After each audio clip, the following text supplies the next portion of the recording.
भारतीय जनता पक्षामध्ये नवीन चेहऱ्यांना संधी दिली अशी माहिती निरंजन डावखरेंनी दिली। नवीन चेहऱ्यांना संधी दिल्यानं काहींचं तिकीट गेल्यानं नाराजी आहे, पण सर्वांना समजवलं जाईल। 14 तारखेपर्यंत प्रचार यंत्रणा राबवली जाणार असल्याचं देखील निरंजन डावखरेंनी सांगितलं। तर महायुतीच्या 100 जागा विजय होणारच असा विश्वास देखील निरंजन डावखरे यांनी व्यक्त केला।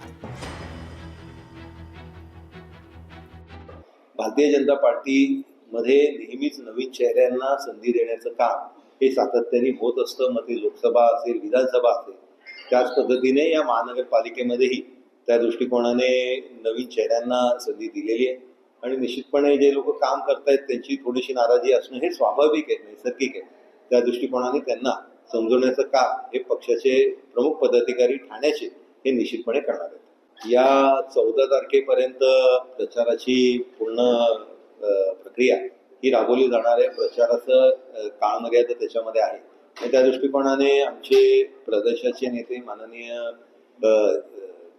आमचे महाराष्ट्राचे मुख्यमंत्री सन्माननीय फडणवीस साहेब आहेत, त्याचबरोबर प्रदेशाध्यक्ष माननीय चव्हाण साहेब आहेत, ते निश्चितपणे या इकडे सभा आणि बैठकांना उपस्थित राहणारच आहेत। पण त्याचबरोबर प्रचाराच्या माध्यमाने कॉर्नर सभेंवरही जास्तीत जास्त जोर हा दिला जाणार आहे। आणि त्याच दृष्टिकोनाने येत्या काळामध्ये म्हणजे या निवडणुकीमध्ये 100 पेक्षा जास्त नगरसेवक हे युतीचे निवडून येण्याच्या दृष्टिकोनाने रणनीती ही आखली जाते। पुण्यात काँग्रेसकडून पती पत्नी निवडणुकीच्या रिंगणामध्ये उतरलेले आहेत। प्रभाग क्रमांक 22 ड मधून अविनाश बागवेंना उमेदवारी देण्यात आली, तर महिला प्रभाग क्रमांक 22 अ मधून इंदिरा बागवे यांना उमेदवारी देण्यात आलेली आहे। पुणे महानगरपालिका निवडणुकीसाठी दोघांनीही अर्ज दाखल केलेले आहेत।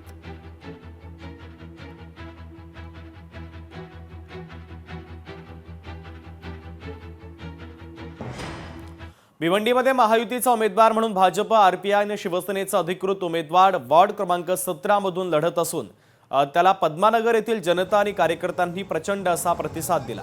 पद्मानगरमध्ये जो विकास केला त्याच्या जोरावर लोकांचा आशीर्वाद घेण्यासाठी या रॅलीचं आयोजन केलंय। भिवंडीमध्ये सर्वात मोठी रॅली ही पद्मानगरची रॅली असेल। विजय देखील महायुतीचाच असेल असं माजी नगरसेवक सुमित पाटील यांनी म्हटलेलं आहे।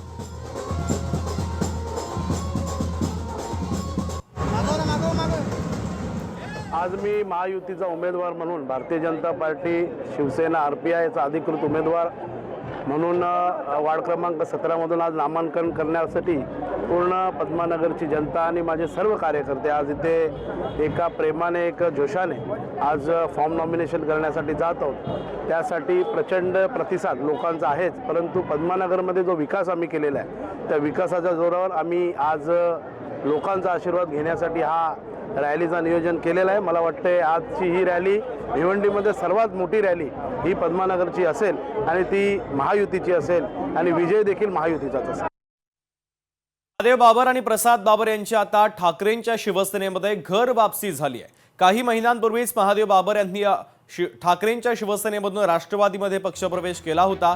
राष्ट्रवादीतून मुलाला उमेदवारी न दिल्यानं ते नाराज झाले आणि पुन्हा एकदा त्यांनी घर वापसी केली आहे। तर प्रसाद बाबर यांना ठाकरेंच्या शिवसेनेच्या वतीनं एबी फॉर्म देण्यात आला। प्रसाद बाबर हा महादेव बाबर यांचा मुलगा आहे।